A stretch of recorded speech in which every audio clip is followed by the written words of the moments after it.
So now we will go into our exciting panel, Tales from the Battleground. I think it's very important to hear from your fellow kind of startups and companies, Canadian companies who have recently entered the Japanese market.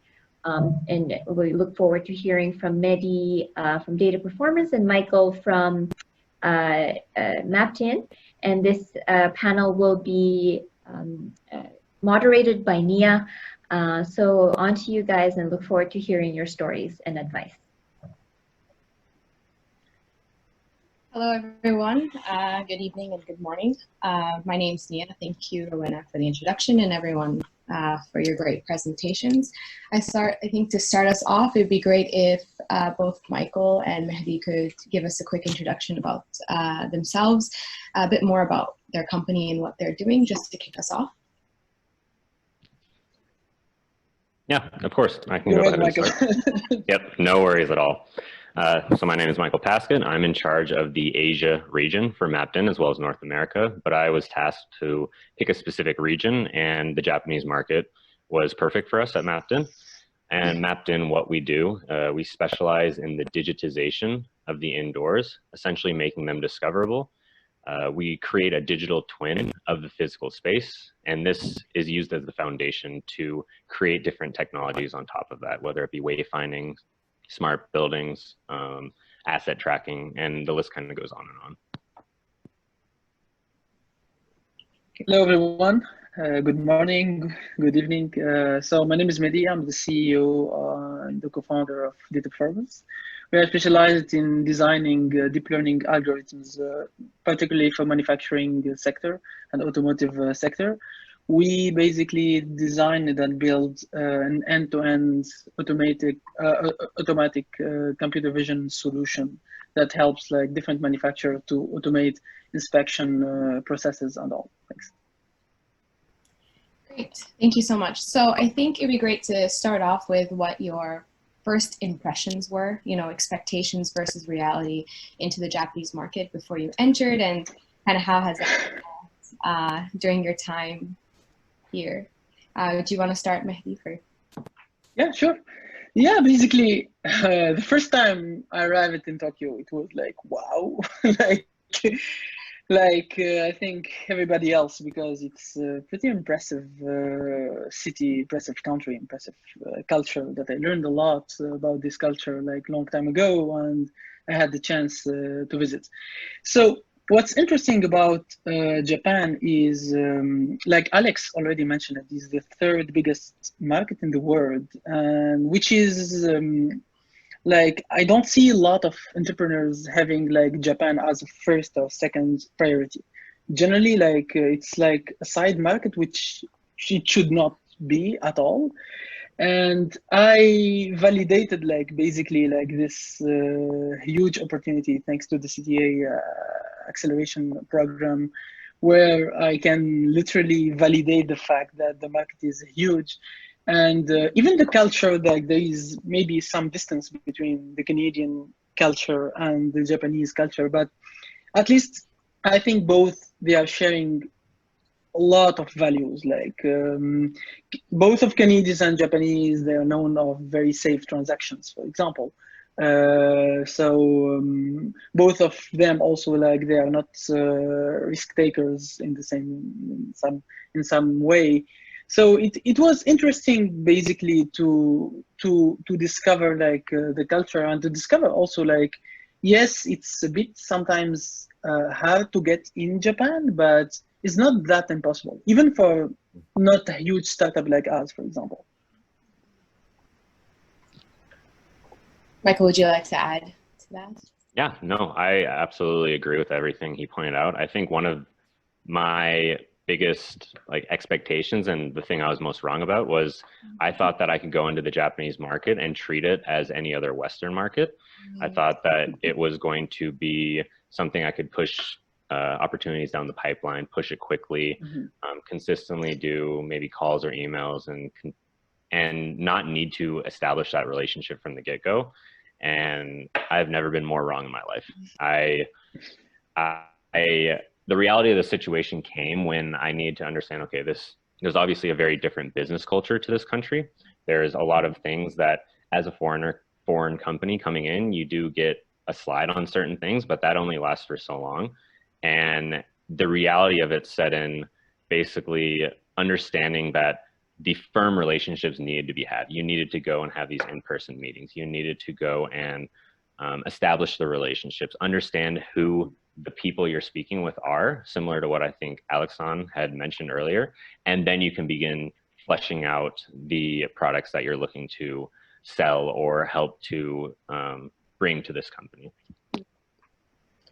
Thank you. And then more along those lines, how would you say, like, what would you highlight as some of the challenges, like in more specifics about what you faced when looking at more of the business development standpoints? We talked a lot about the expectations and yes, the business etiquette, but now if we look at it from, you know, how to actually develop your strategy and your approach to business in Japan, now that you've kind of seen it through, how would you say were some of the challenges? I mean, could you highlight a few for us?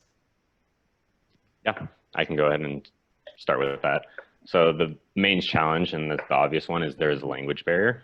If you don't have a Japanese speaker, you will often be speaking to a very small amount of people within the organization. They're usually not within the department you want them to be. For example, a couple of our deals, we typically target operational or marketing people. We were talking to someone that happened to speak English in the finance department. It wasn't their job.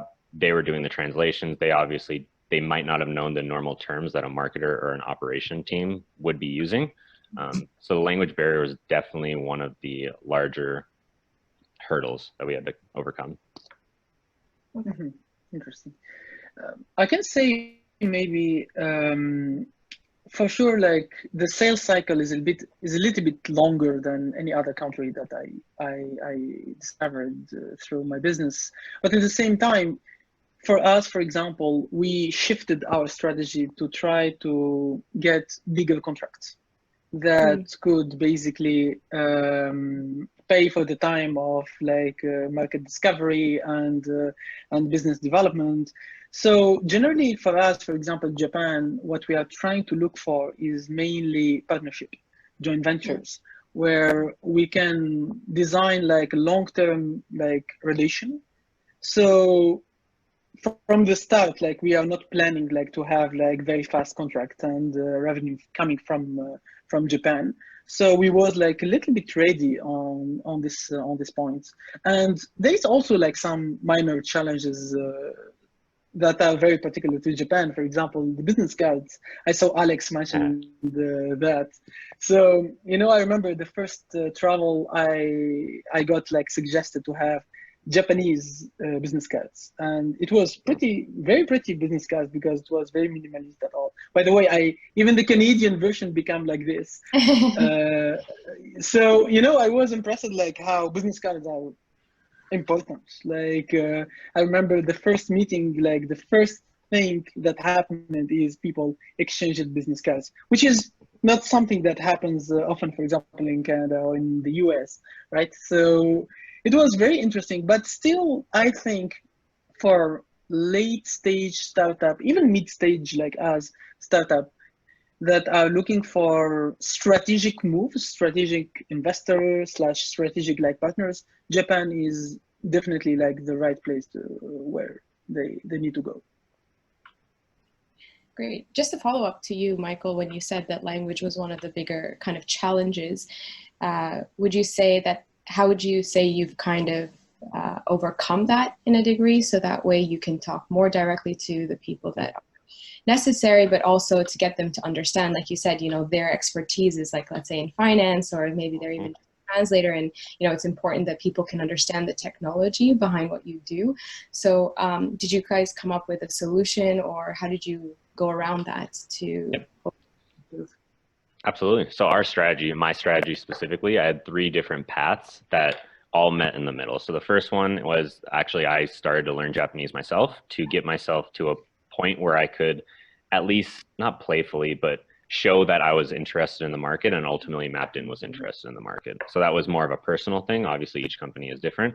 The 2 business standpoints, one was actually the CTA program. The CTA program, when I traveled to Japan, if there was ever a meeting that did not have any English speakers, the trade commissioners or someone from the CTA group would come with me on site to act as a translator or interpreter. So that was a huge, huge bonus and very, very helpful. And the last one, and we can talk about this later, I think there's a question about that, but picking strategic and local either resellers or partners, fleshing out those partnerships and having them be not a dime a dozen, but really investing in a strategic partner and or reseller who can act as your local agent on the ground for A, when you're not there, but B, also when you have deals that English is not their strength.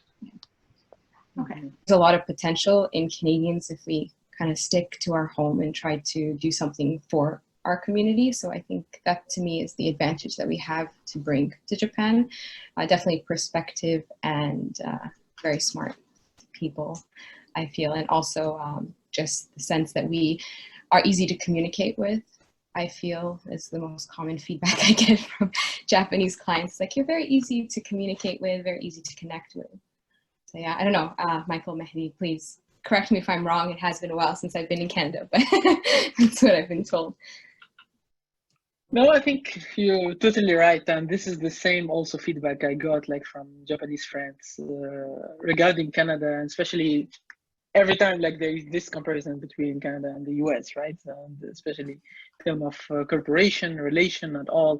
I think what Japanese companies likes also is the fact that Canadian innovation is little bit sometimes like Japan. It's like gradual.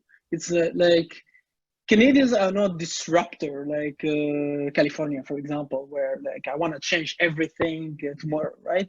So this will never work in Japan, and culturally speaking, it's not something that is appreciated.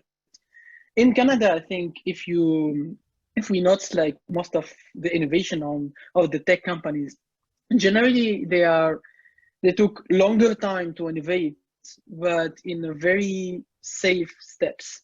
We can mention Shopify, we can mention many other companies that took time, like literally to grow. And this, I think, fits a lot with Japanese perspective of innovation, I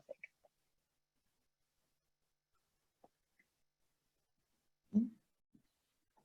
You're muted, Michael. Yeah, you said everything. Like, you literally took every single point out of my mouth. Well, time is up. It's already 10:30. This has been a really fantastic discussion. Thank you very much to all our speakers, to our panelists, to our moderator, Nia, as well. Thank you and Tyson as well from Jetro Toronto for joining us today. If any of the attendees have any questions, please feel free to email us at the CTA Japan mailbox, and we can forward it to the other panelists if you want to connect with them directly as well. And again, I just wanted to thank you all for attending. It's quite late in Canada, and for all our speakers, thank you again very much. And we look forward to connecting with you